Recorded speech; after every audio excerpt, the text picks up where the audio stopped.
Haha, now I'm recording. I remembered.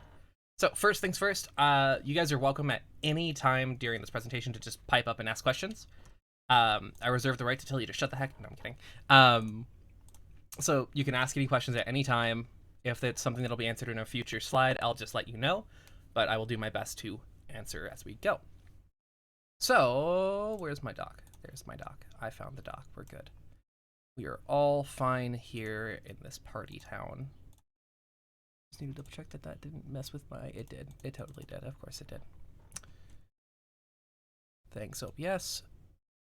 Okay, fixed, because I'm big brain. Okay. Hello, everybody. How are you guys doing today? You don't have to mute. Please don't mute. Makes me so uncomfortable when everyone's muted. Awesome. So today I'm giving a talk to you guys about something I am pretty okay at, but someone wanted to, likes hearing me talk about it, so, you know, there we go. I need to make sure I have all of these here and ready. Not gonna lie, I'm a little bit brain dead at the moment. I have not had much sleep, but it's gonna be fine. So, some of you may know me already, but first things first, who the hell am I? I'm Ashley. Hi. I make levels and environments, and that's my job. So, I have worked on Mermaid Life 2019. This is not quite out yet. These are a couple screen grabs from the newest update. This is all the stuff I have worked on. In this, you can see the landscape is primarily what I did. Here I did the materials, I did the actual landscape pieces, and I put everything together in this one space. So I actually do have, I believe, part of the layout I did for this, for the sketch future in the presentation that you guys will be able to see. I have also worked on Fallout Cascadia as a level designer, where I designed interior environments, exterior environments, and dungeons, and unfortunately most of those have been cut from what I understand, but, you know, a couple have not been, so whenever that comes out, you can see that work. So, first things first, you guys probably want to know what's actually in this presentation. So this presentation has lots of stuff in it, but mostly we're going to be, this is what I'm going to tell you. I'll tell you some level design basics. I'm going to tell you why you should be planning a level, what you need to know before you can plan a level, what to do when you plan your level, how to execute your plan, and a recap plus some key takeaways at the end. So of course, I'm the type of person who just throws a couple bullet points on and then rambles. So the words I say are not the words that will be on the slides. So, you know, you might have to pay a little bit more attention than some slides you might be used to at some certain business level presentations. So first things first, level design fundamentals. What the hell is level design and why do I need to know it? So what is the point of a level? You know, every level should have something to say regardless of what that game is.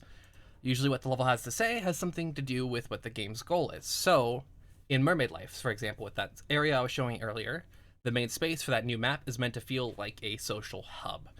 So I decided we should make it a central plaza like you might find in a theme park or a town square sort of deal.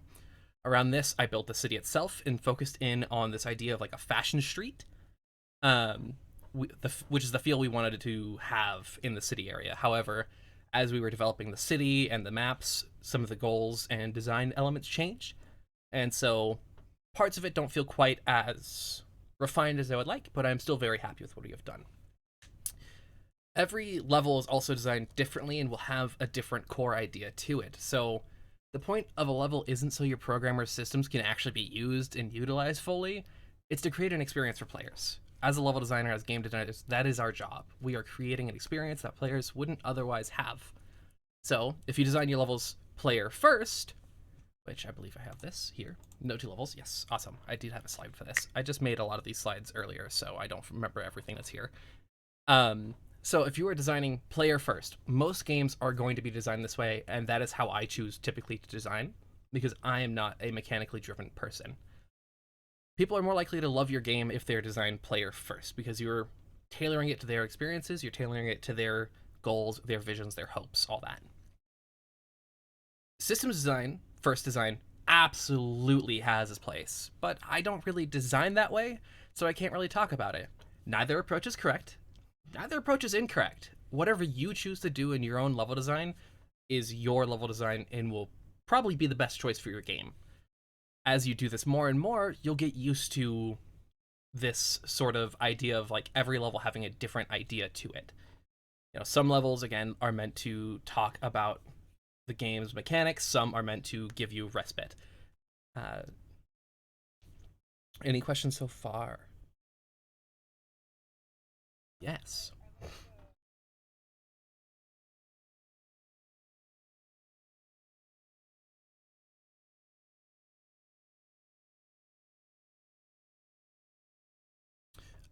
Yes, so player first design, you're going to get more um, emotionally based players involved. They're going to be the people who go and strive to create their own opportunities, their own experiences, and they're the people who will like talk to others like, "Oh my god, I did this really cool thing in Breath of the Wild where I grabbed a shield, slid off a mountain, and then went fucking high as hell."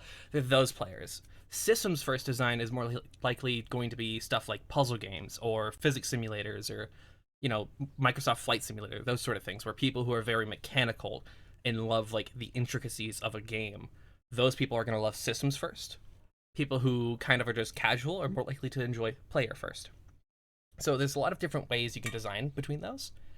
With systems first design, like I said, I don't really have too much experience with that, but an example would be like a puzzle game where you would design the puzzle systems and figure out how those should work. And then once you know that, you can start figuring out how those systems actually should intertwine. Does that sort of make sense?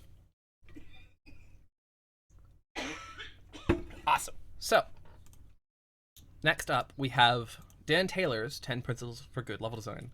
Dan Taylor is a level designer, or former level designer at Bungie. He worked on Halo 3 and a bunch of other things. Gave a really awesome fucking GDC talk. If you guys want that, I will send it to you. These are his 10 core principles. A good level is fun to navigate. Does not rely on words. Tells you what to do but not how to do it. It constantly teaches. It is a surprising encounter. It empowers the player. Huge thing there. It is easy, medium, and hard. It is efficient. It creates emotion. And the level, first and foremost, is driven by mechanics. So there are a couple points here. Is fun to navigate. Does not rely on words. Tells what but not how. And is driven by mechanics that are bolded. Those are the primary things I'm going to talk about here, but each of these does have its own spot, and if you want to talk about each of these other principles afterwards, I'd be very happy to go very into it. However, first things first, every level has a level flow. Your job is to make it fun. So, level flow is not defined only by the physical route that the player chooses to take, but it is also dependent upon the pacing of the encounters, of the I guess encounters is the best part, but the pacing, the encounters, duration of gameplay, the open vistas, everything that you show in the level is part of that level's flow. As you are designing a level, the best thing to do is play test your shit. Easiest way to ensure your level is actually fun and feels good to play. If you're not playtesting it and you're not thinking about how you can break your own level as you're designing it, you're just like, this is gonna work, and then you do the entire level, art pass, everything, and then a player gets in with QA tests like, oh god, this feels awful, what did you guys do to it? It has anxiety. It's kind of not a great experience. So playtest your levels, actually go through them, run through them, not just on paper design. The flow of a level is you don't want it to be linear as well, so don't use a linear challenge ramp. This particularly applies to games with combat. However, you can also think about challenge in terms of puzzles, in terms of whatever your game systems are. Linear challenge ramps are fucking boring. If you do them, I am personally going to fight you because it's just so awful. What you need to do with good challenge is make it variable. Give them a really tough challenge that's possibly above their skill level, and then give them a brief respite after where they're just slaughtering hundreds of minions as they leave the dungeon. Particularly after major events and difficult encounters, you should increase this length of respite.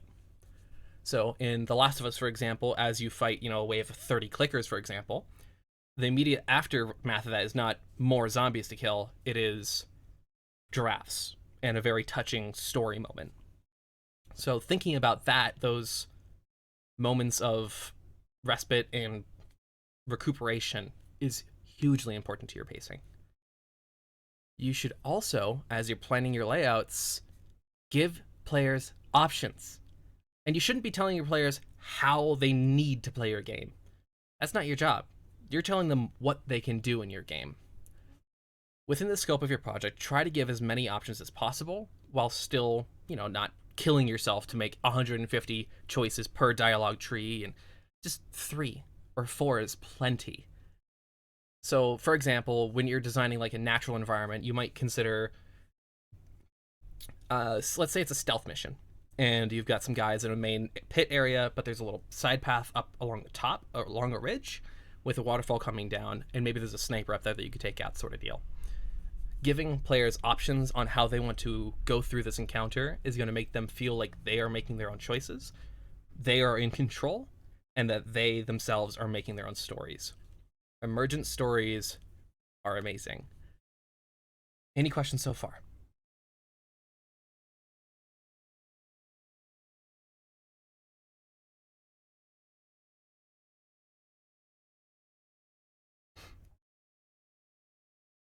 Okay, yes, we will talk about that then later. So, moving on. Second point, tell players what to do, but never how to do it. Players might say this exact phrase: heck you, developer, I don't want to play your game how you want me to. And, they'll go from the starting area and turn left and try to climb up the first hill they see. Thinking about how players are going to tell you to go fuck yourself is how you should design. Design with that idea in mind first and foremost. Because if players are going to go do something else, maybe design it in the first place so they feel like they're making that choice and going against what you want. But really, you're designing it so they go end up in the same place anyway, which we'll get to later. So here's a couple of examples. This is particularly from Assassin's Creed Valhalla. I had a friend who was a level designer there.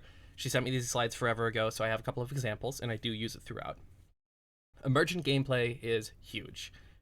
And it's self-explanatory, but emergent gameplay is the gameplay that players make themselves as they are going through their own stories that they will tell their friends, at school, at the work office.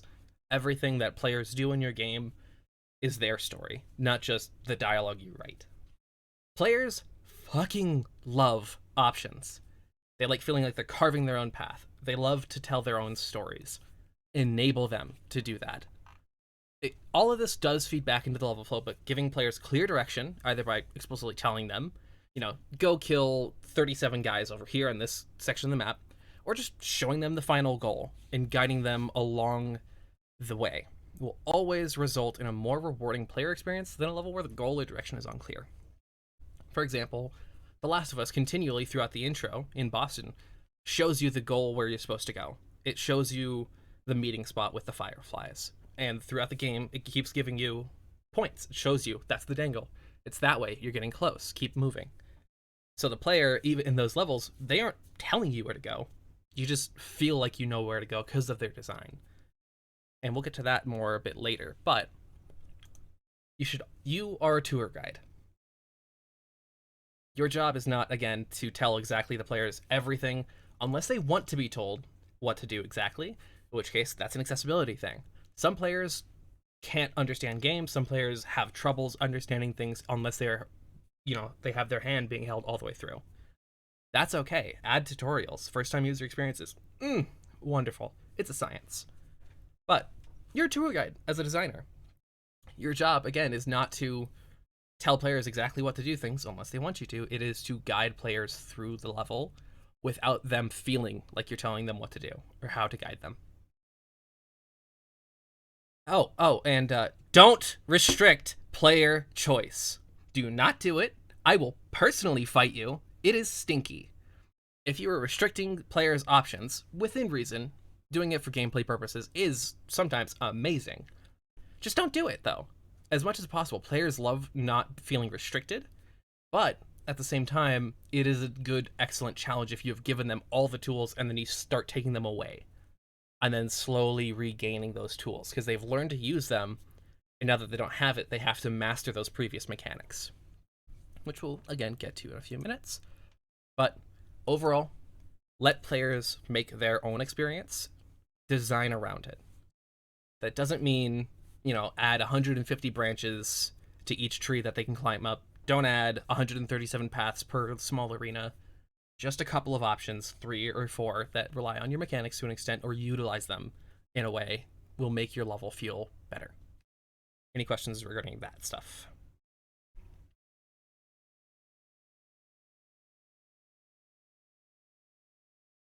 Shoot.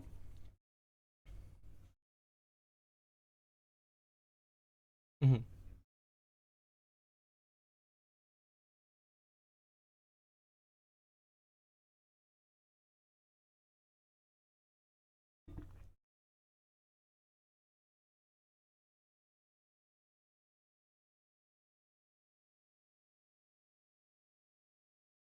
Mm-hmm.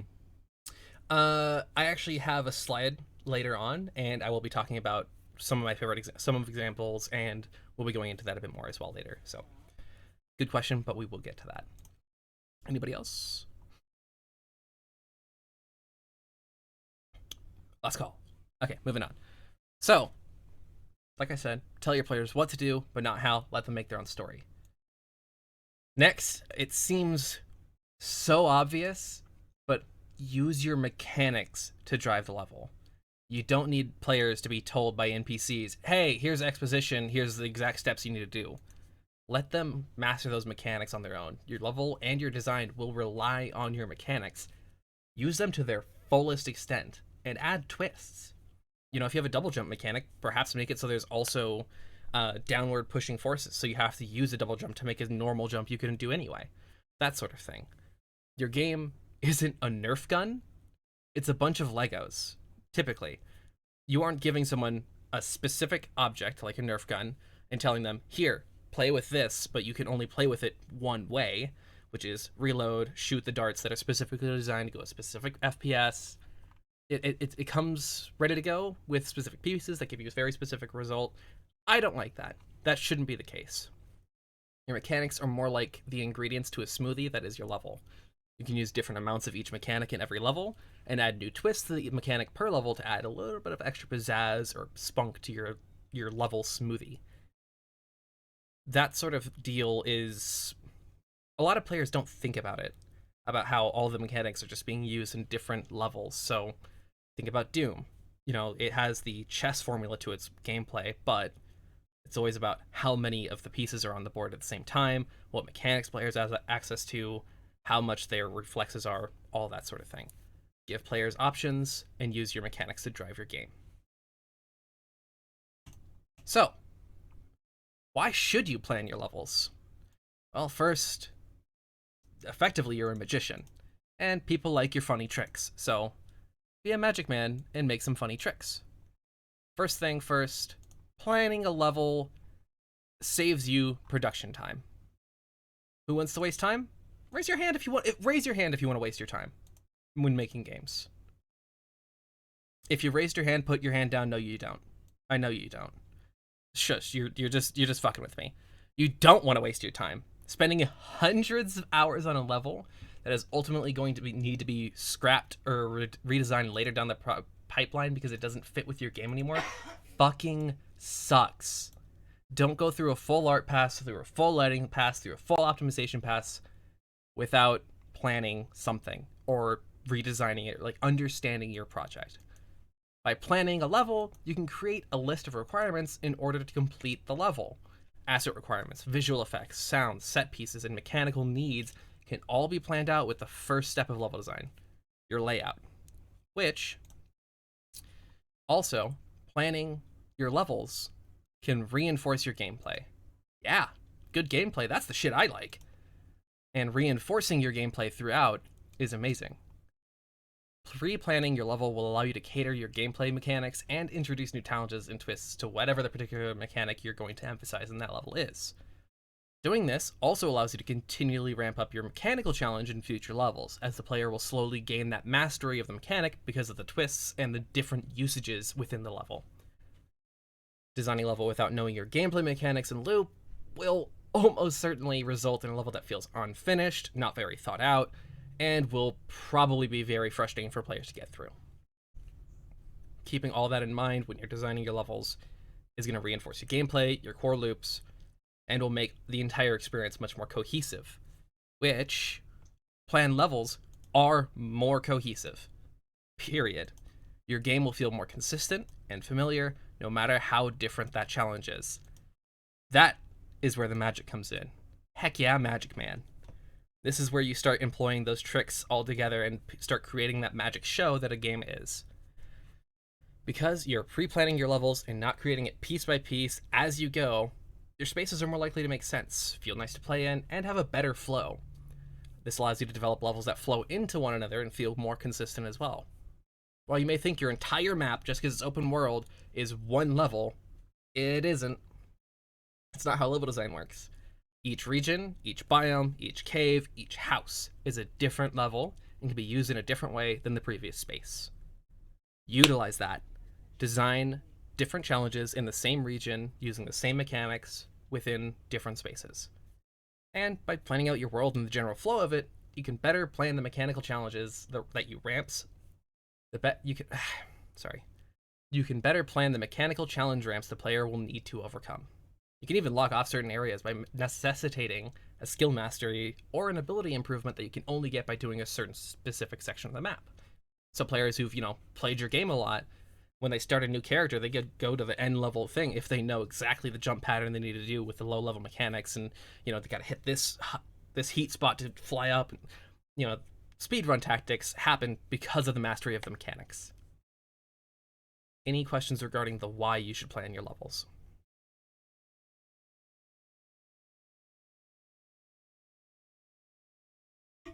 Going once. All right, everyone hydrate if you have not hydrated already. Drink some damn water. Your noodles.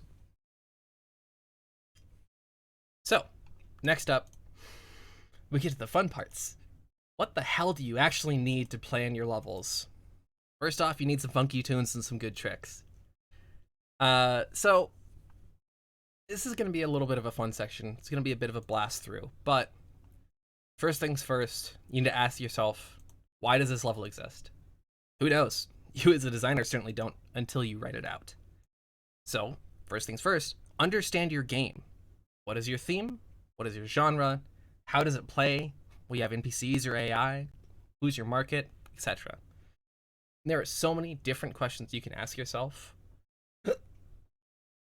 when you are starting to do this that you could just keep.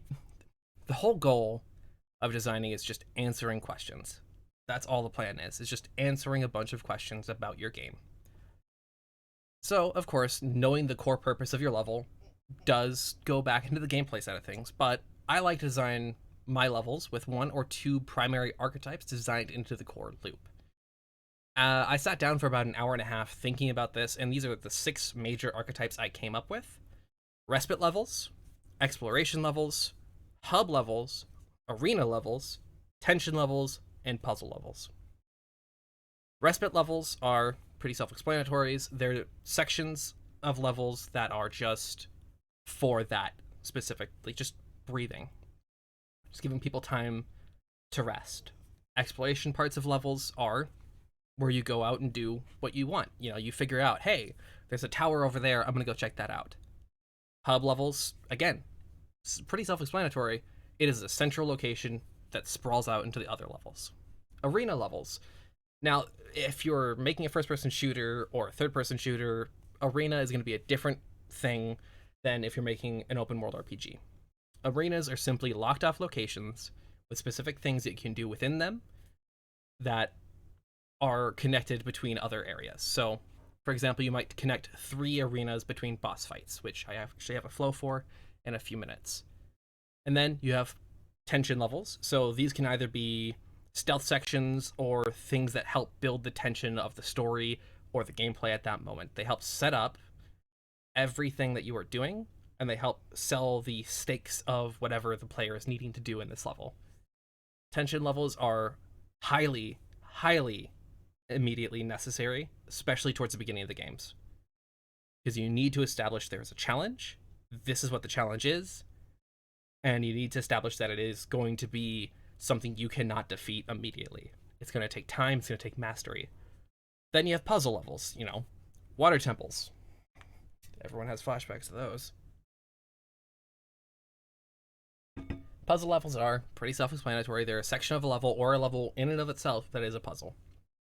So every single level can be defined by one or more of these archetypes. In fact, commonly, the best levels will feature almost all of these archetypes, if not all of them, spread across the level. Linear levels in particular, in like story games, will commonly have a formula of all of these, and will use them in different amounts to help control the pacing of a level. Your theme, your genre, your gameplay, how many players you're optimizing for, whether or not you have NPCs and enemy AI for encounters, everything will go into the core loop and the understanding of why this level exists. When you are planning your encounters, you can then further understand what your gameplay loop is and what of these archetypes you actually need to use. So once we get more into the difference between linear, semi-open, and fully open world levels, I'll go a bit more into archetypes to an extent, but any questions regarding this stuff?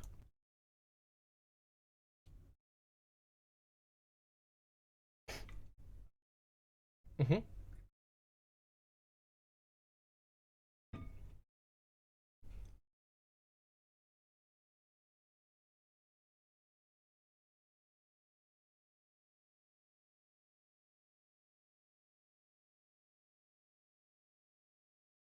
Mm-hmm.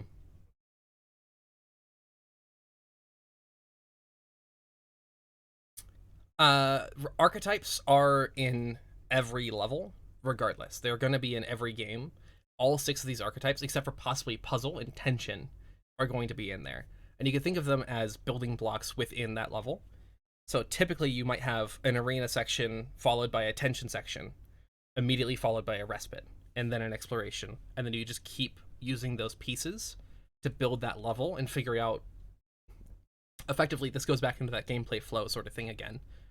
Once you have figured out, what parts of this level, what ingredients you're adding to your level smoothie, you can really start designing the encounters within. So if you have an arena that is immediately followed by a puzzle, okay, how do those transition between each other? So let's say the arena is a shipyard. There's a bunch of guys that you gotta either kill, sneak past, or take out, whatever. Say it's a stealth game.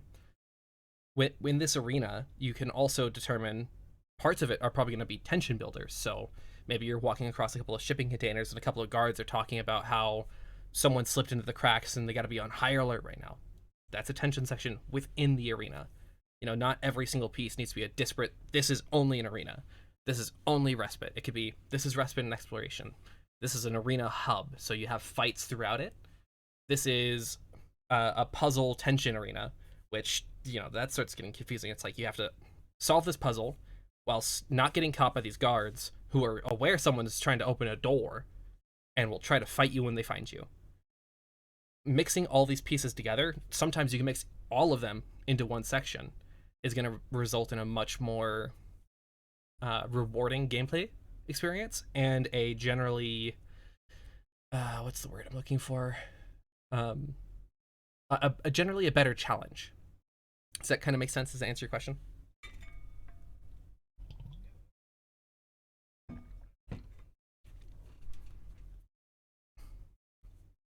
Yeah, of course. And I will go back into that again when I start talking about the differences between world design.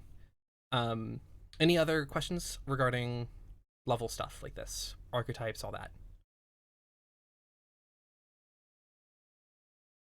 Okay, moving on. This is gonna, for artists here, it's gonna sound super obvious, but for programmers and people who are doing design, your art style is gonna change how you decide to design. Art and design go hand in hand. I mean, what the fuck are those blasphemous words, Magic Man? Well, it's major knowing what your art style is going to be, because if you're doing a low poly game, you probably aren't going to have cover as much. You're not going to have certain factors and certain details that could help clue into puzzles, could help clue into, environmental factors of combat. So like if you're doing a highly realistic game and you're in a shipping yard again, we're in that same arena, maybe you have a silence weapon and there's crates that are hanging from, thin ropes or stuff like that, and you could shoot them to drop them on those enemies, right? And draw attention away. If your art style doesn't support, let's say you're doing like a fantasy art style, you probably aren't going to have guns. So how you decide to have that mechanic work is going to be different. and you probably won't have a lot of small things, but you can always work on this regardless of the art style. But your art style will change how you design. I know it's obvious, but it should already be in your planning process anyway. Things like how many assets you're going to need, what those assets are, how much detail the map is going to have, which is actually a very big thing. Textile density, all that's going to be changed by your art style. When you know your art style, you also know how big your levels can be based on the detail you're striving for, the memory requirements, mechanical requirements, whatever. Once you know art style, you can start figuring out size. You can absolutely go into the design phase without having an art style or concrete art style or anything. And in fact, you can influence your entire art style based on the level design you choose to employ. The methods you use and how you decide to go about it can entirely change what the art style necessitates. Any questions regarding that?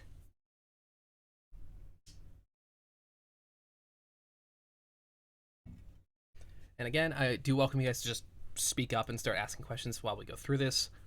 Talking to myself, talking to a screen is a little bit concerning, but I am very open to you guys just talking as well. Okay. Next up, this is going to be an obvious thing again, but the level environment changes the design. How is a forest clearing any different from a sprawling cyberpunk metropolis? This is pure witchcraft. They're the same thing, right? Fuck no. No, there's such different cues in the design between a forest clearing, a cave, a city, a mansion. Everything you choose to do within that is going to have a different purpose, is going to have a different mechanical requirement, different asset needs. It's something that seems obvious, but something you might probably overlook when you first start planning a level. Knowing your environment is going to be a huge part of your design process as what you choose to do within that space will be different. The way I plan, say, an underground metro dungeon intended to be related to the story in Fallout 4, in a Fallout 4 mod, is very different from how I might choose to plan, like a side quest forest grove in Skyrim. Everything is going to change based on the environment, based on the mechanics, all of that. So, once you kind of know the environment, your art style to an extent, there's one more very big question you really need to be asking, and that is it going to be linear? It's going to be semi-open world? It's going to be fully open world? And personally, I prefer to, why have it be open when I can make you think it's open? Like, what do you mean this game is an open world? I can see everything. Yeah, you can, can't you? Open world isn't the end-all, be-all for games. It's expensive to design, develop, and polish. Consider making your game semi-open world instead. It's fun. You can design it much more modularly. You don't need to worry about balancing your biggest, baddest of asses monsters to make sure they don't just walk into the starter spawn and destroy a server for a week, Like, balancing doesn't become as much of a problem when you can have specific bubbled sections off for your level. It's still a problem, always a problem. You're always going to be balancing further and further and further and further. You never get it perfect. But you can think of semi-open world as bubbles.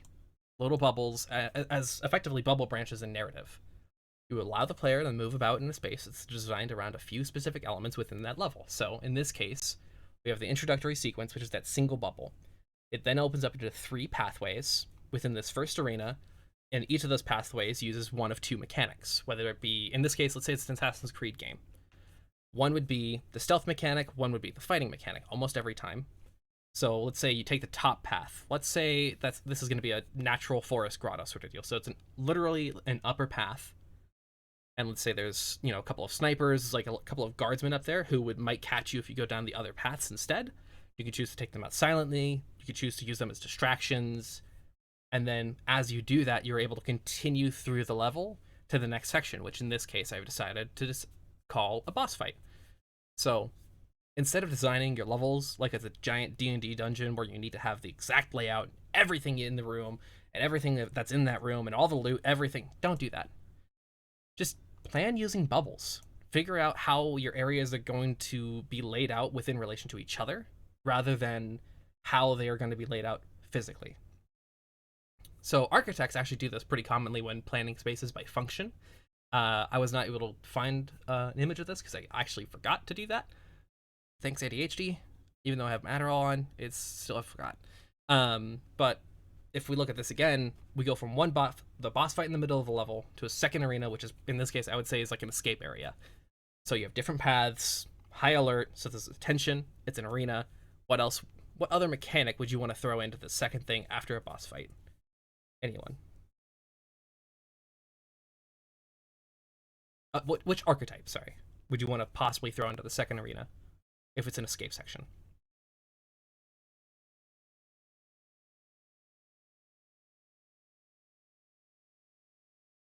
Respite would be good as well. Yeah, so you could think of one of those paths as a calm, just walk your way path, right? One could be a Slaughterfest, because that's so fun. Slaughterfests are still respite, by the way, and they can always be respite. Because if it's a low challenge, low stakes sort of deal, players are just going to go right through it, and it's not really going to do anything. It's just a resource drain. So planning by bubbles like this is a good idea.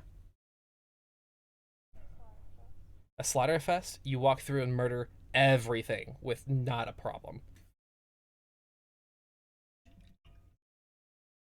It's very fun as a player to have Slaughterfests. Players enjoy it. Plan it in. Plan a Slaughterfest in. It's a weird phrase I didn't expect myself to say today, but I'm going to say something worse later. Any questions regarding open world, semi-open world design stuff? Because I know I didn't really cover open world as much.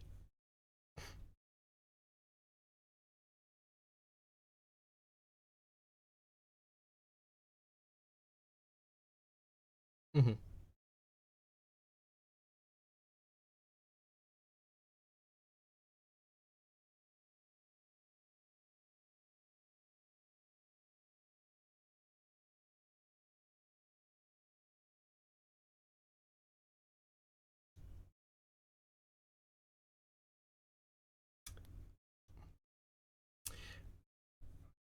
In this case, this is just a graphic I found. You could easily connect each of these bubbles to the same bubbles. I would typically keep it within the same column. So if you think about it as going from one point to another, you can go between any other points forward, but and when you go back, it's going to be same old pathway, right? You don't want to be able to go back from the boss fight all the way to the intro in one step. You still have to go through that level, right? So as you're designing these sections of function, think about the relation in how you get between spaces more than anything. So again, it doesn't have to be this linear. This is a linear flow, but it is still a branching flow in this case. But you can easily have them intertwine just by utilizing like a jumping mechanic or a sliding mechanic sort of deal, without having to add too much extra overhead to it. Does that sort of answer your question?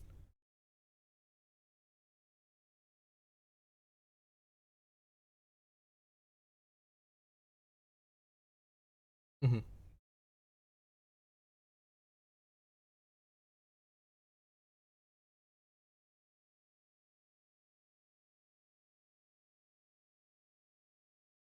Okay, so yes, you could do that as well. In this case, I chose to do a semi-open world linear design with this one. However, you could easily add a third arena that you can only get to from that very bottom bubble of that first arena and from the top bubble of the second. You can very easily connect these things together without worrying about the linearity as much, because inevitably, once you lay all your decisions out and all your paths out, it's probably going to look linear anyway, because it goes that there is an end goal to all levels, sort of, so that goes back into the what is the point of this level. Most of them are get to the end, right? So it's the boss fight, the loot chest, the exit, whatever that end point is going to be. In this case, it's a cutscene. Designing around that, you're almost always going to end up back at that end point, or one of a couple of endpoints, right? And then from there it goes out further. Does that help answer that question a bit more?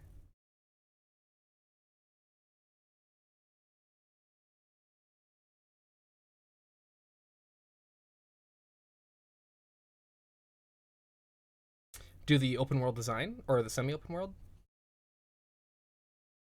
The little bit I've played of Dungeon Quest does do this to an extent. However, I have not played many Roblox games in recent days, so I can't give a great answer as to what has done this level design very well.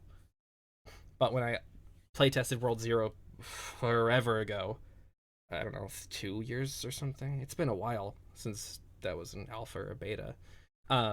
They did this to an extent as well. They gave you open arenas with a couple of different options with the mechanics, and then a couple of specific points that you'd be working towards. Does that make sense?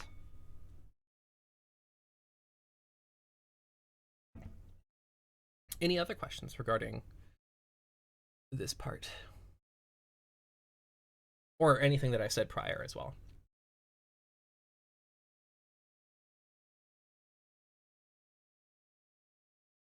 Going once.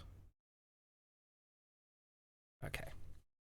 So, next up is a very fun section, which is how do I actually start to plan my levels? And honestly, there's a couple of methods, but typically I just grab a pen and a piece of paper. First things first, step one, get a paper, design a layout. That's it. Just do the thing. I know you might not know how to do the thing, just do the thing. The level layouts aren't, again, just about that physical space, but also how the gameplay elements of that space tie together. Where the gameplay pieces are, like save points or vantage points, and what the tone of each of these sections is. This goes back again to the archetypes, where you can plan out sections to be a certain type of archetype, and you can plan out other areas to be others. When you create your layout, think about how your character is going to control what the camera angle is and the tone of the level. Say you were designing a level for Dead Space, which is a third-person shooter. You wouldn't really want to have an important room exiting to the left and have another exiting to the right with an equal amount of light, because your character's on the left side of the screen. It'll be blocking the actual exit, and you'll force the player to go to a different direction that they don't ultimately necessarily want to go in. In a game like Halo 3, that same decision would have completely different implications. If you have two doors equally lit in a first-person game, there isn't a priority or a precedent set by where the character is on the screen. That visual language is a different sort of story. So when you're planning a layout, figure out how you're going to work your visual language into it as well with the gameplay. So if you think of like Tomb Raider or Uncharted, anytime there's a climbing section or area you can climb, there is something to mark it. In Uncharted, it's always a little bit of damage. So on buildings, there's always a little bit of the edge broken off. Same thing in Assassin's Creed. Bit of the edge is broken off. There's a craggy rock that looks like you can hold onto. That sort of thing. Tomb Raider paints. It's always old-looking paint on the wall. In Doom, there's almost always going to be a little green light on a surface at the very edge where you can climb.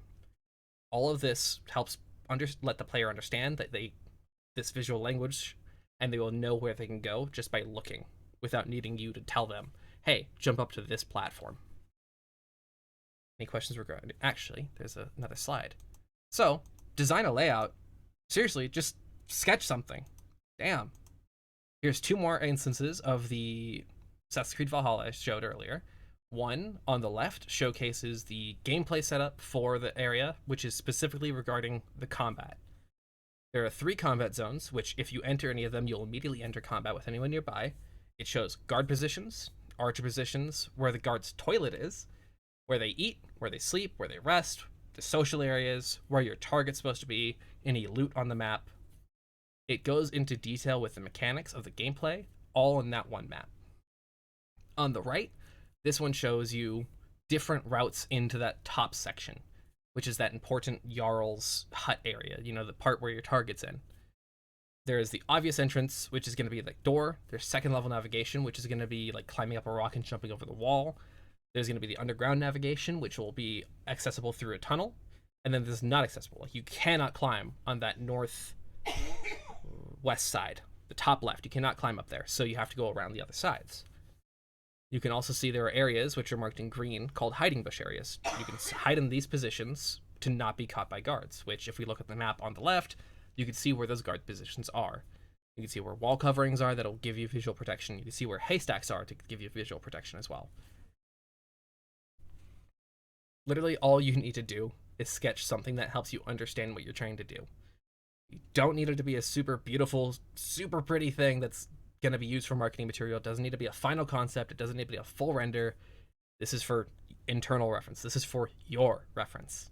Do what works for you in what is easy to understand. If you look at something at a glance and can't understand what it is, do it again. Any questions?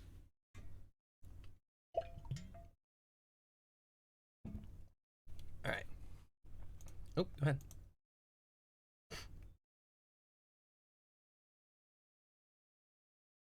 Mm-hmm.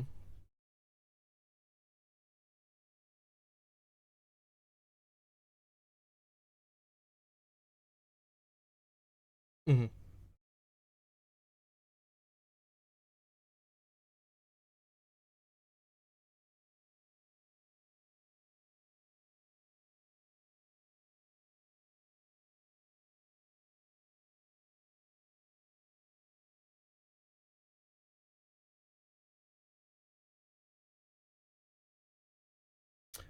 Uh, the best way is to design something that you understand. So going back to that bubble flow, if you draw a giant circle and label that arena, and then within that circle you have tension, you have other sections, draw lines between them to show like the intended, like this is how you can get there, and slowly you'll start creating the actual layout of the level because you have these zones specified with the interaction between each of these zones. You don't have to plan it like a D&D map where you have the specific routes. You don't have to plan it with the specific walls. What you see here, for example, is done by a professional level designer at Ubisoft. What she does is different from what another level designer does. So for me, I'm going to post this in voice context. Actually, the top right, you can see something else I've done. I do my designs all very differently, but I will post in voice context. Here is, I also do whiteboard designs pretty commonly. So you can see, in this case, I went the literal route. What is the actual total look going to be? There are these blue squares throughout, which are gameplay elements of lore. There is a blue S, which are secret doors. There are 2 of them. And there are green keys, which are the gameplay elements that are necessary. And you can see a red ship in that main central area. That is the core goal of the player to go get to, and where those keys are going to be used. So you can see there's a pretty even flow, and the player has a lot of options to choose where they want to go. But as you look, you can see the level is designed in a way that the player is probably going to follow along that central corridor and then take that first right and go into that main central room and go see the ship from the upward angle, which you can tell because there's little slash lines for a cliff. However, I've also designed things more like more like this, where it's just a general look. It doesn't have much gameplay information. It gives me a side view so I can see the verticality of it without doing too much. And I've also done a top-down sketch like this, in which it's just little circles telling me what's there in a general look. All you need is something that you will understand, whether that is a bunch of circles with lines between them so you can see the relation between areas, or it is the literal general description in like look you want it to have with the specific pathways, the scaling. That is up to you as a designer. As long as you are able to understand what you are designing and are able to understand and put it to 3D, then you're good. Martin, your hand is raised. I see with your name. Does that answer your question?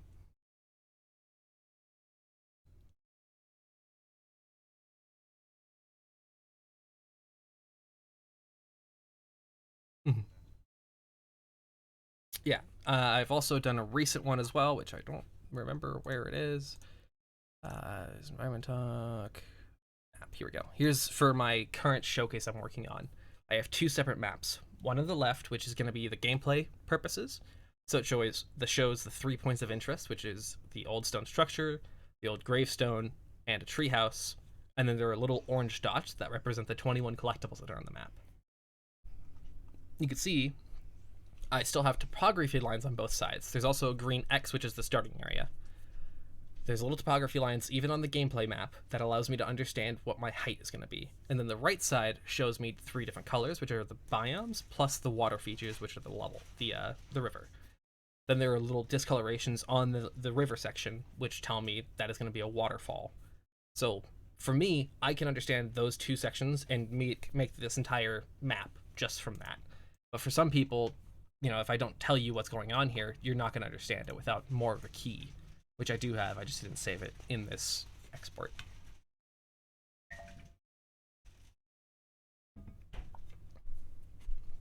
So in general, when you're trying to figure out what you need for designs, ultimately figure out what you need for designs. Go through some professional examples, just sketch out some stuff yourself, draw circles on a sheet, label them as sections, and then try to understand how these sections relate to each other. And then eventually over time you'll get to the point where you can either just do what I did there and have the literal layout of like, this is this place, this is the play space, these are the sections within it, this is the height level. You can do all that on your own without too much of a concern about, oh, but someone else might not be able to look at this and understand because it's not super beautiful and doesn't look like the thing. It doesn't matter. Make it look however you need it to look. It's internal reference. It's just so you can get it done. Does that make sense? Awesome. Any other questions?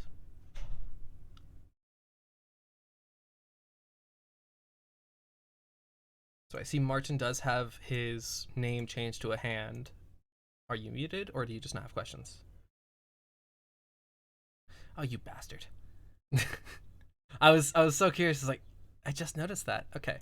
So if there's no further questions, we'll get to the next part, which is the step 2. Just throw some fucking blocks around. Like, seriously, don't do it, of course, randomly. It's terribly inefficient. Just create a minimum viable product for the level as fast as possible. Here's a few tips. Iteration time is massively, massively important during these stages. If you're going through a full art, lighting, cluttering, and detail pass when designing your level, you're going to waste your time and your energy, and you're going to burn yourself out. Create a block world / a gray box with basic lighting just to point players in the right directions if there is a direction to guide them. Again, all levels have a purpose and all levels have a direction you want to lead players to. For a typical Roblox game, you might want to guide players towards a physical store space or a pet shop or something like that. But in a story game, you want to guide those players towards quests and story elements and dialogue options that they wouldn't otherwise get if they didn't move that way. Literally, just designing a layout and just throwing some things in and getting the feel for the 3D space is hugely important. You can design the best 2D layout that has ever been seen on God's green earth, but the second it's in 3D, it could become the worst layout ever. It could feel terrible. It could be horrible. So create your MVP as fast as you can. Understand the layout, understand the flow in 3D space, and iterate. Just keep working on it. Keep fixing it up till you're happy with the level of the gray box. Then give it to your artist and say, have fun. And of course, try to label things. Otherwise, your artists are going to kill you. Label stuff, give them a layout, let them know what things are supposed to be.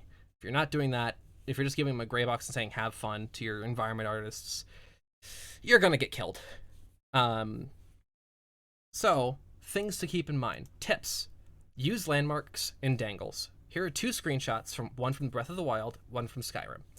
I have circled a bunch of little landmarks and dangles on both of these. So, on the Breath of the Wild, you can see there's a bunch of towers all over with little orange lines so you can spot them no matter how far it is. You can see a mountain in the distance, you can see the volcano in the distance.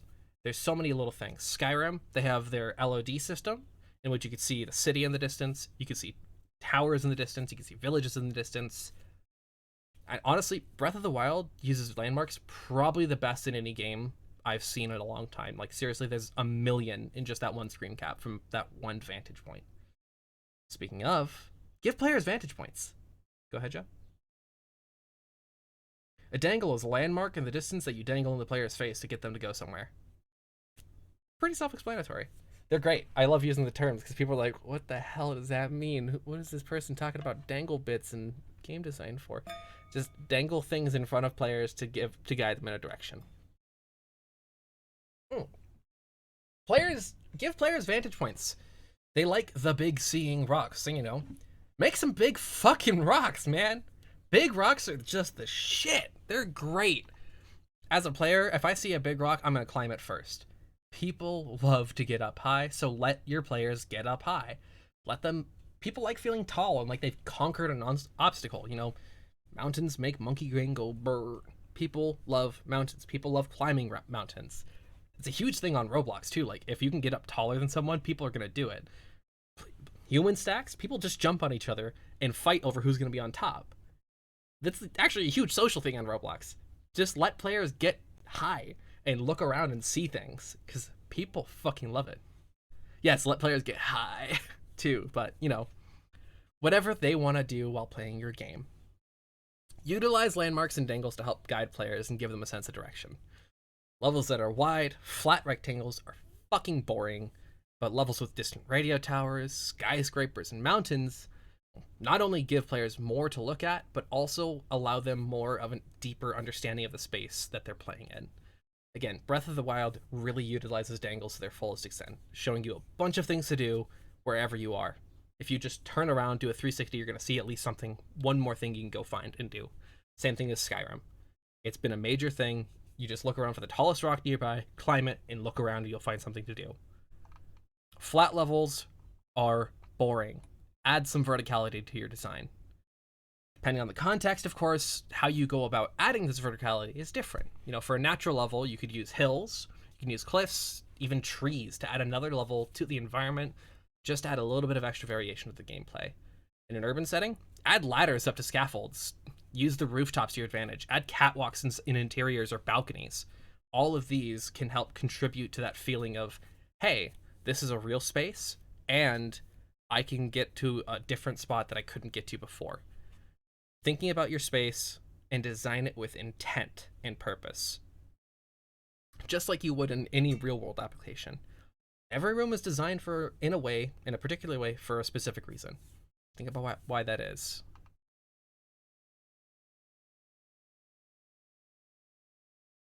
Mm-hmm.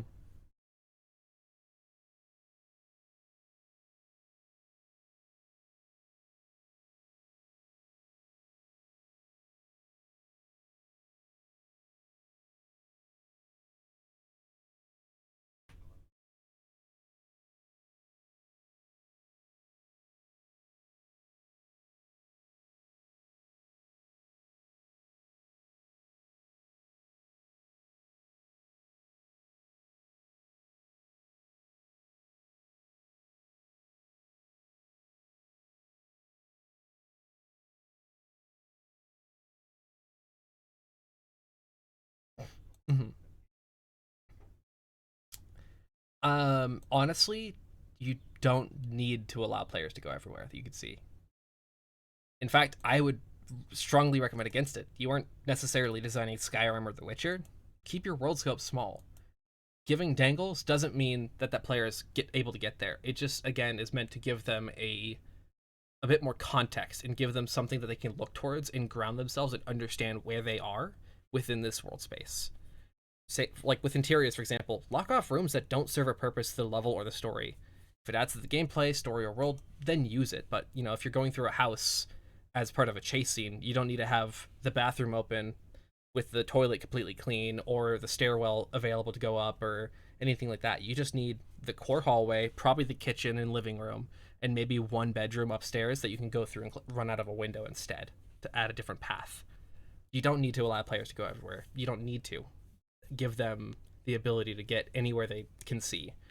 But does that answer your question? I'm not sure if it does because I didn't hear quite all of it. It didn't quite stick.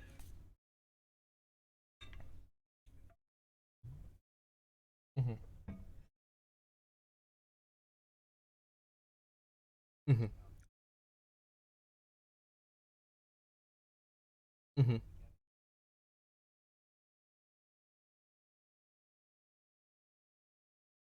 Okay, so tips on how you can actually allow players to get up high.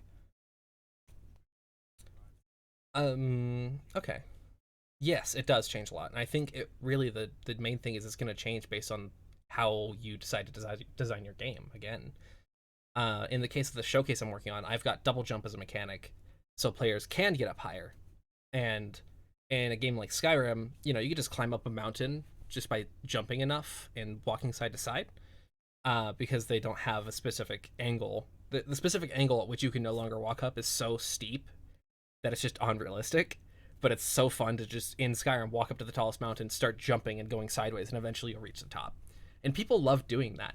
when players are going to reach the peak, you don't need to have specific mechanics for them to enable them to reach that peak. You just need to give them the tools and allow them to use the tools that you have to their fullest advantage to get up there if they want to get up there. If you don't want them to get up there, put something like a level of clouds, or like there's a gust of wind that'll throw them off the mountain and ragdoll them. Players love that stuff too. Like Martin here, his entire game is built around ragdolling and falling, and people fucking love it. It's fun. So allowing players to just jump off a mountain if you don't want them up there and just throwing them off somewhere, eventually that'll become a game and people will make a different mechanic out of that pushing off the mountain and find their own ways around with that. Does that sort of make sense? Yeah. Generally, just if you want it to be accessible, design towards it. If you don't, design away from it. You can use colors to your advantage as well. Use a more neutral or colder color palette, and players will be less likely to want to go there. But if you have, like, the sun perfectly sets against this mountain in the middle of the map, and it's got that quite nice glint just in that sunlight, players can be like, I bet I can go there. But if they're looking at the dark gray mountains on the edge of the world, they're gonna be like, nah, I like that one better, and then start going to the pretty one. So it is a visual language. So yeah, go ahead.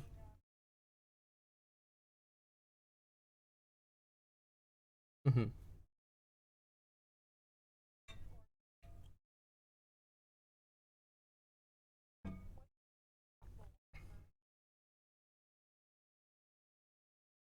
Mm-hmm.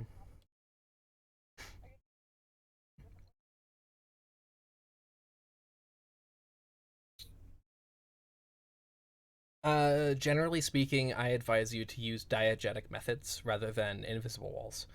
Invisible walls will rip you out of the experience very quickly, but if you can use a diegetic method, such as a mountain in the middle of a forest, or a couple of fallen trees, or mudslide, something like that, or even like a collapsed building, or a traffic pileup in a city, you can block off areas very easily, and players will be like, I can't go that way because there's a giant bus wedged between two buildings, and people are screaming over there, so I don't want to go that way anyway.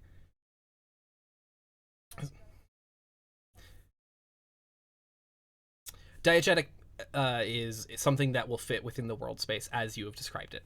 So, like in a space game, a literal force field, yeah, that works. You don't have to have a very complex system designed on a starship. If you have force fields and shields, you can just be like, yeah, no, there's a force field, you can't go that way now. Or you can use closed doors with like locks on them and just big old stay away signs sort of deal. Does that make sense?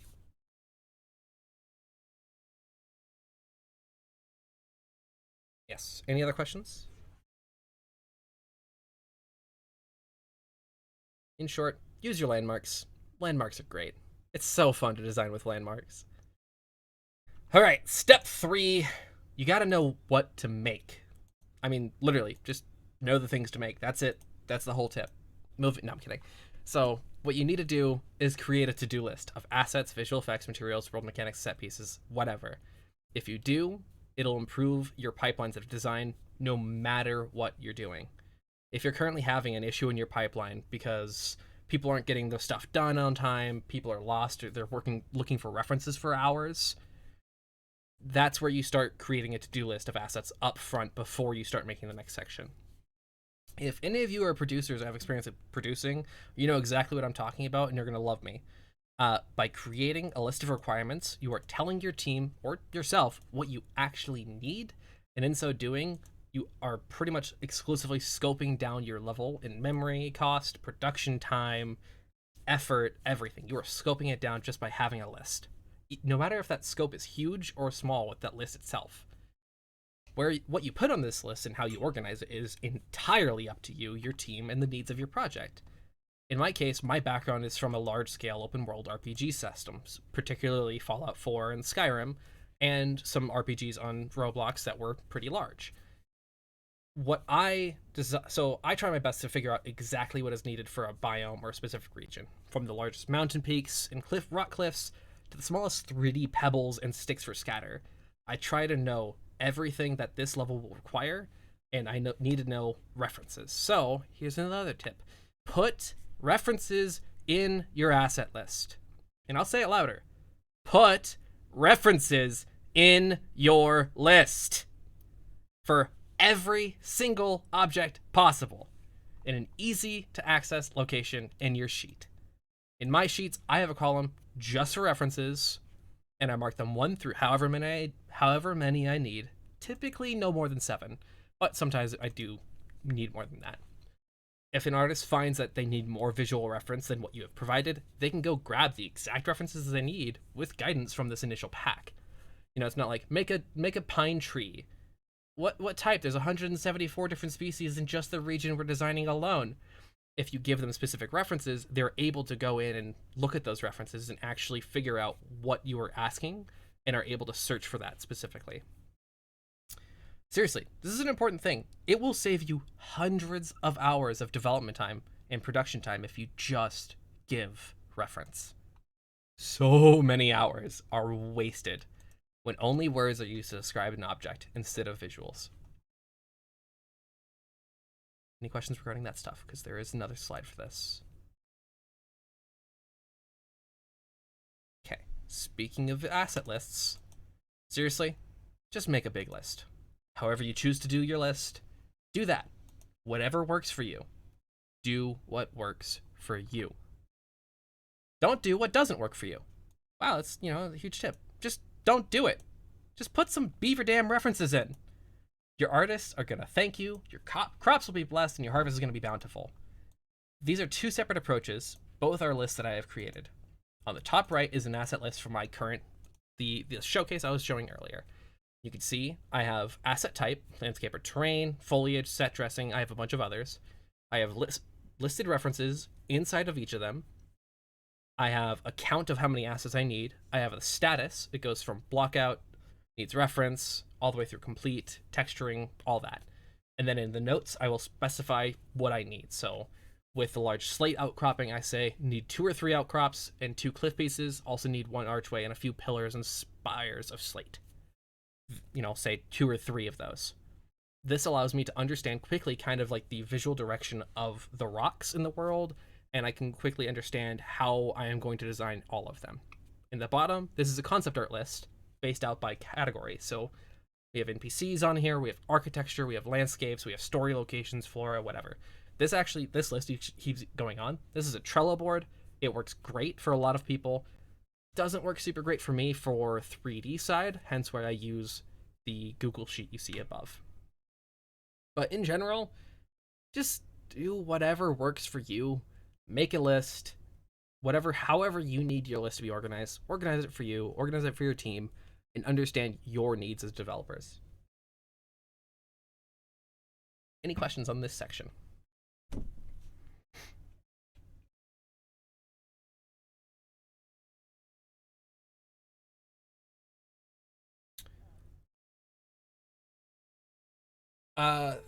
It depends on the game, unfortunately. So in this case, this is going to be a specific natural environment, so I can plan ahead for that. So let me actually pull up the asset list here so I can actually go through the specific drop downs I have on that sheet. So in terms of asset type, I have 5 sets here, and generally speaking, these 5 types of assets for 3D are going to do all you need ever. You have landscape/terrain, you have foliage, you have architecture, you have set dressing, and you have props. And then of course you can also add characters into this, you can also add visual effects into this, but in this case I don't really need those because I'm using those on separate sheets. So those 5 major things are allowing me to understand pretty much every aspect of what I am building. And based on the definitions that I personally use for each of these, I can understand what I am trying to do. So landscape and terrain is going to be your rocks. It's going to be your sticks. It's going to be anything that is on the ground that is not foliage itself, or something that is, rocks, sticks, stumps, all that. That's set dressing. Landscape and terrain is like the base forms. Your rocks, your ground, that sort of thing. It is what makes up the core elements of your world, and it will be pretty much most of what you visually see. Foliage are the plants that go on top of that. So, of course, you have Douglas fir trees, redwood trees, you have clovers, flowers, ferns, that sort of thing. Those are all foliage. however you decide to go about that is up to you. Then you have set dressing, which is going to be things like buckets in the world that, whether or not they can have physics, whatever. These are pieces that just help sell the setting, and therefore just set dressing. So in this case, I have stumps, I have branches, I have twigs, I've got logs that are falling over. Those are all set dressing pieces that I will use to help sell the fact that this is a natural environment. Then you have architecture. Hopefully I don't need to explain architecture. And then you have props, things that the player can interact with, things that are going to be... these are almost always going to have physics or some level of animation in some way. But anything the player can interact with or NPCs can interact with is going to be a prop and will need it to be designed in a specific way like that. Does that answer your question? Any other questions?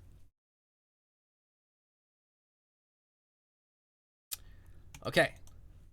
Now, we're in the last section before key takeaways. Are you guys ready? How do I use my plan to make levels? You literally have the instructions in front of you. They're right in front of you. That's the point of a plan. Just go. Just start going. The first step of using your plan is to have a plan. Wow, who would have thought, right? Seriously, make your plan how you want it. You can't execute something you don't have, and you can't execute something you don't understand. Make sure everybody on your team has access to this plan. If you can't reference back to your plan, why bother having a plan in the first place? Make it easy to access and easy to read. Always keep the plan on paper as simple as you can. KISS laws apply. Give enough detail to get the idea across, but not so much that people glaze over trying to read and understand what's happening. Specify everything that needs to be specified. You don't need to tell your artist how much lichen should be on world level _ rock medium 06 _ lichen 10 _ final _ please review this, please let it pass. Like, you don't need to tell them exactly how much lichen needs to be on this rock with a percentage value.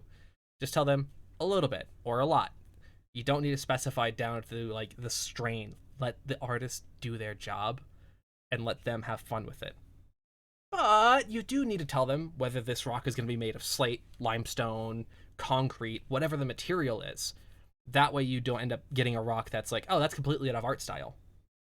Specify what the rock is. Don't specify everything like textile density or anything like that. That's all in the art Bible. Oh, you have that sort of thing there for you. And, you know, I've said it several times throughout the presentation, but do what works for you. This is your plan. You have your plan now. Execute it how you need it to be done.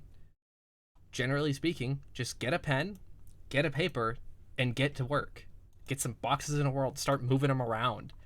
Just start doing, and I know how hard that is. The blank page syndrome is very real, but just start with a line. Figuring out, you know, I don't know what the level's gonna be. I don't know what anything is. Just start asking yourself questions and start answering questions, getting them written down. That's all that design is just answering questions, right? So you literally have a piece of paper telling you what to do. If you're struggling to understand the plan in front of you, your plan sucks. Redo it. It needs to be redone anyway.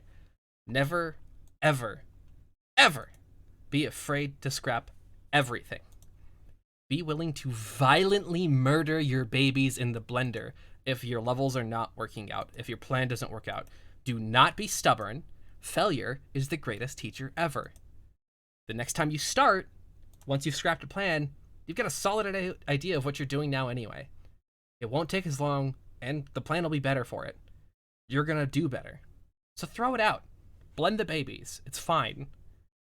Key takeaways. Yes, I made you sit through all of this talk, and I had slides that tell you exactly what to do. Yes, I do.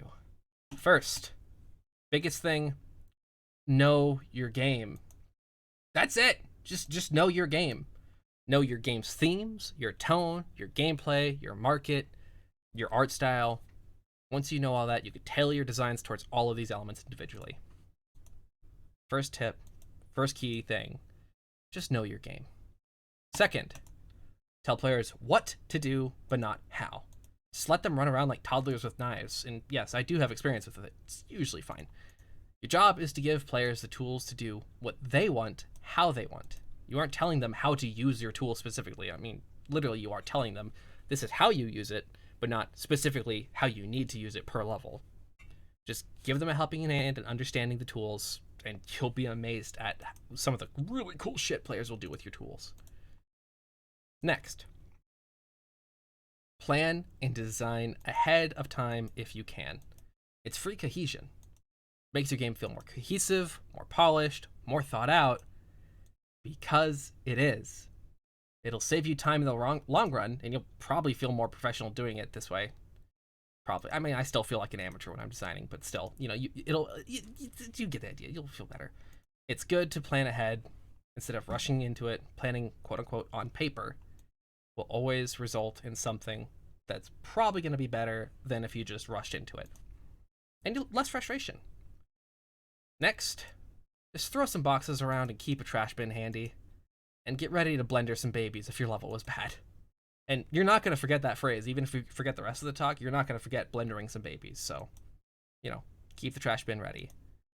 Create an MVP, keep a trash can handy. Iteration is the biggest factor of level design. Never be afraid to throw away your last 5, 10, or 40 hours of work. Next time you do it, you'll do it better, faster, and your game will be stronger for it. Thanks for letting me ramble. If you want me to ramble more, ask some questions. That's the talk.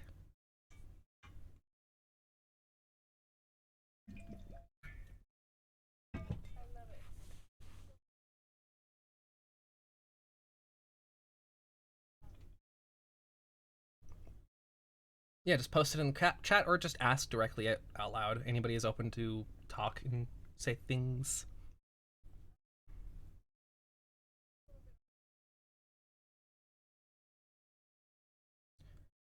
I don't have 3 hours to discuss art Bibles right now.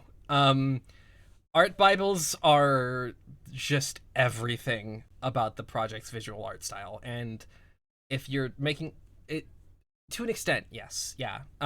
This art Bible should tell you your textile density, channel packing requirements, shader requirements for things. I like how Joe immediately starts laughing when I say channel packing, because I know we've talked about that. I was asked a question. Just sit down, sir.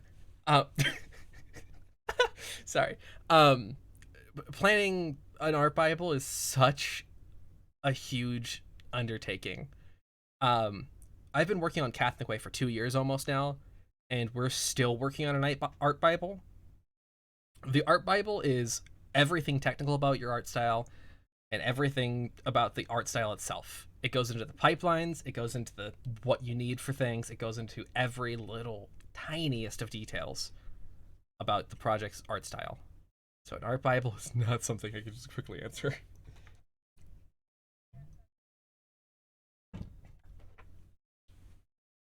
Any other questions?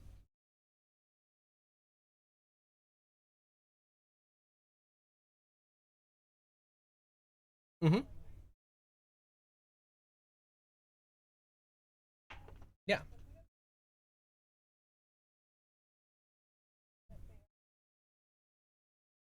Mm-hmm.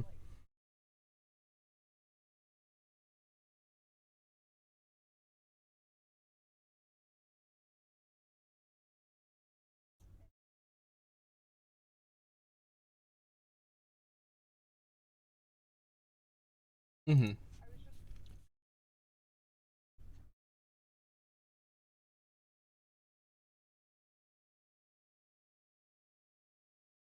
Mm-hmm. Yeah.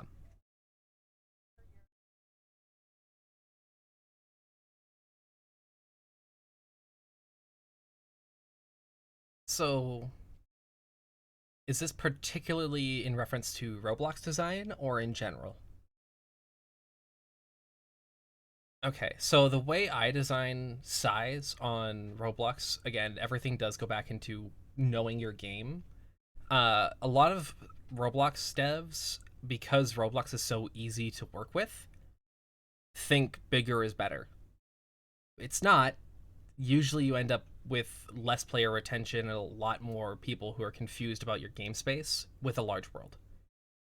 Instead, doing a dense, smaller world is what I usually try to do as much as possible, wherever possible.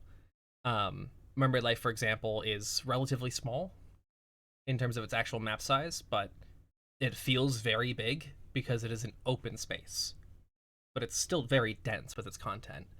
So I try to plan ahead based on the number of players first and foremost I am going for, and then I think about my gameplay and I go from there. So let's say a first person shooter with 24 players. I would design that differently if it's a free for all or a team deathmatch or an objective gameplay, right? So in a 24v24, you have to have a fair amount of space, and there are things you have to ask yourself like, how long do I want players to have from spawn to the next encounter? How long are sightlines? How long between players actually getting combat with each other on average, or like hoping? Like, what is the time you want players to spend in this map before the next ramp? You know, that sort of thing. So with social content, I think, how often do I want players to pass each other and have opportunities to interact? How often do I want players? How much should we encourage players to interact? How often do we want to have events that force players to interact in a certain space or encourage it a lot more? And a lot of Roblox games don't do that as much, which is fine. Sad, but it's fine. It's fine. Um, so planning that sort of thing is very difficult because, again, a lot of players have different goals and aren't necessarily going to do what you want them to do. So I would say, like, yeah, it goes back into just knowing your game to plan the scale appropriately and affect trying to know your audience as well. It's kind of like an experience thing, really, more than anything. Anybody else got any questions?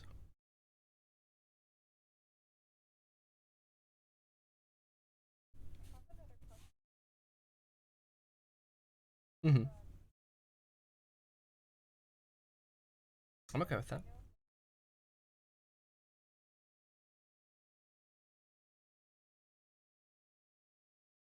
Mm-hmm.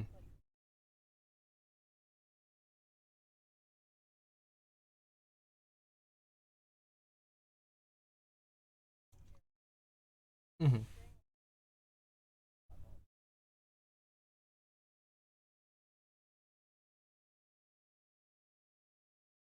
Like how I would design in those challenge ramps. Okay, so I'm going to use Skyrim particularly for reference here. Because Skyrim's combat loop is effectively the same thing every time, the main thing you could do to ramp difficulty is add more enemies, right? So one thing you could do is plan out certain sections that are supposed to be like major arenas with waves of enemies that come out, and you could set it up. Actually, that's if we look at like the first dungeon in Skyrim, Bleak Falls Barrow, like the first intended dungeon, it has that central room where you enter, and there's a fire pit on one side. You enter through a corridor which has enemies that spawn out on the left and the right. There's an archer on the walkway up above, and it opens up a very large space with a lot of options to take everything out, however you choose to do it. So in this case, I would say this is a medium difficulty encounter, and then it immediately goes to an easy encounter where you just have like a spider or something in the next hallway, so it just goes to a slaughterfest. But before that, every time it's like two or three of these enemies. So you get used to fighting this one, and then they throw the next one in. So, like the first enemy you fight are bandits, typical sword fighting bandits. Then you move through, you fight a couple of spiders. Continuing moving in, you fight a couple of melee Draugr. From there, you start fighting ranged Draugr in the next room. And then they mix two of them together, two or three of them together, slowly increasing that challenge. And then you open up into this room, and they ramp that challenge up pretty extensively because they add two or three archers. They've got spell effects and things that can happen in here with traps, and they have waves of enemies spawning as well that are all increasing this challenge level from, okay, I think I'm getting the hang of this stuff. Oh shit, time to get the hang of this right now. Oh god. And then it immediately drops back down. And now that you have had that experience fighting as many as there were, you kind of understand the back and forth, like the chess you're playing in order to take all these enemies out. The chess formula is something that Doom 2016 and the newest one, Eternal, do Oh my, oh, it's so well. The challenge ramping in that game is a fucking masterclass. If you haven't played it, you should. It is amazing because they throw some of the hardest enemies at you by themselves first, so you get used to fighting them, and then they give them minions, and then they spawn the harder minions, and then suddenly you're fighting three barons of hell with like 12 hell knights and 3,000 imps, and you're like, oh god, I got this. I just need to swap between these three weapons every time. So it's just about slowly ramping up things and letting players start to get used to things, and then throwing them in the deep end for a minute, and then pulling them out and letting them go back to getting used to the water again. Does that kind of make sense and answer it?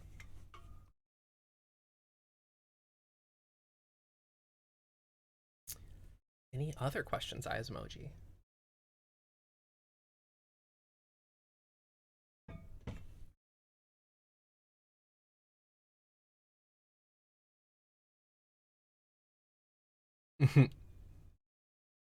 That's going to be very difficult for 1 hour. I can't even design. I can't even design a level in 1 hour. Typically, like a good level, because there's so many gameplay elements that go into it, and knowing the game and game slam with 1 hour isn't typically enough time to know the game until the very end. Not enough time. I mean, okay, it could be.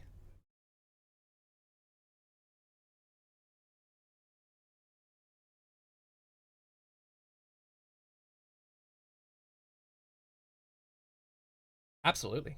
Um, I think as long as everyone knows kind of the direction of the project. So let's say we were trying to make a linear action game, right? We could have each person take three archetypes or take the archetypes and develop their own little arena with the same gameplay mechanics we all use. So let's say we had double jump, we had sprint, we had crouch, maybe a slide when you're sprinting and then you crouch, and then we just take those elements. Maybe we throw in guns, so we have range gameplay, and maybe a melee. So we have that set of tools, right? I'd possibly consider adding in a dash because that's love dashing, but that's my personal preference. So once we know our toolkit, which in this case would be ranged weapons, melee, sprinting, crouching, sliding, and double jump, we can start to begin to understand what the pieces of those mechanics are and how we can utilize them in a gameplay space. So maybe as well for the level design, we choose to have platforms that raise up and down and move horizontally. Moving platforms. Okay, that adds some platforming aspects, which with the double jump, the sprinting, we can start getting some good stuff with that, right? And so we're starting to get like an arena shooter going on here with this. Just real quick, that's the vibe I'm getting, arena shooter. So if each player designs their own arena, what type of enemies do we have? Let's say we have a standard melee enemy, really fast, really agile, does double jumps, and will chase you relentlessly. Then we have a long ranged enemy. They try to stay as far away from you and try to pop shots off at you anytime a melee enemy is close to you. So that kind of gives that interplay between these two characters, right? And then let's say we have a bruiser, someone who gets up close, uses a shotgun or something, and just does hell so much damage, and you have to focus on that guy first. And the sniper, whenever there's a bruiser nearby, is gonna just hammer into you. So you have to evaluate each of these sections individually with these enemies. And as a designer, you could say, I'm gonna have a moving platform in the middle, add a quad damage on it, so you can get more damage, take everything out, but all the snipers in the room have a clear shot on you. But if you choose instead to go around the left side, there's a little archway like a horseshoe that lets you get every sniper first and then slowly iterate your way through. I think with a 12-hour gem, if we all made a simple enough system with our modular systems, we could probably execute all of these principles into one game. Have everyone design their own little arena, a respite section after, just like their own section of the dungeon, and then just connect those pieces. Does it sort of make sense? I don't know if I answered that question at all. I just rambled.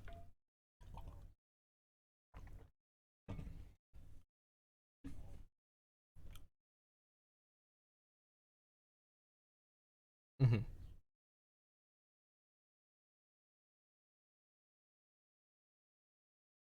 With the tower.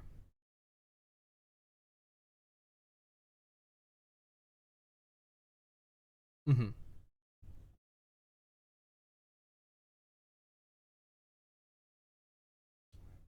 Mm-hmm. Yeah.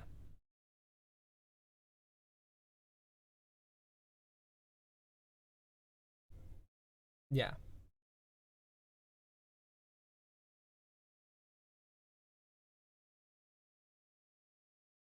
Yeah.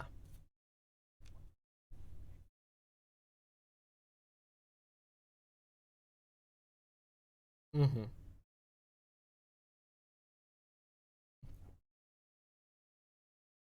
Like the with a bubble chart, or everyone draws bubbles of like the archetype, and then a challenge level underneath it, and then you just connect them with lines so we actually get a general idea of how it'll flow together, but without specifying the layout.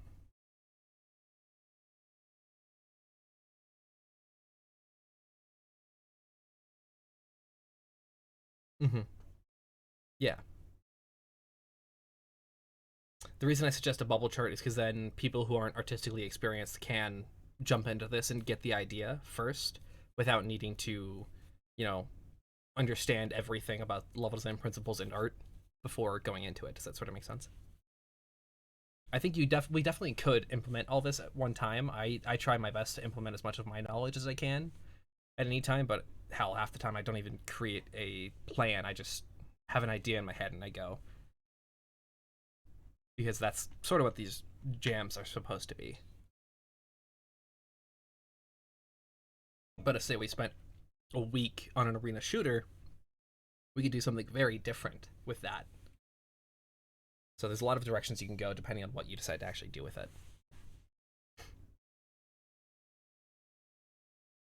Any questions related to the talk or any of the knowledge I have? Because I have a couple of knowledges, at least three.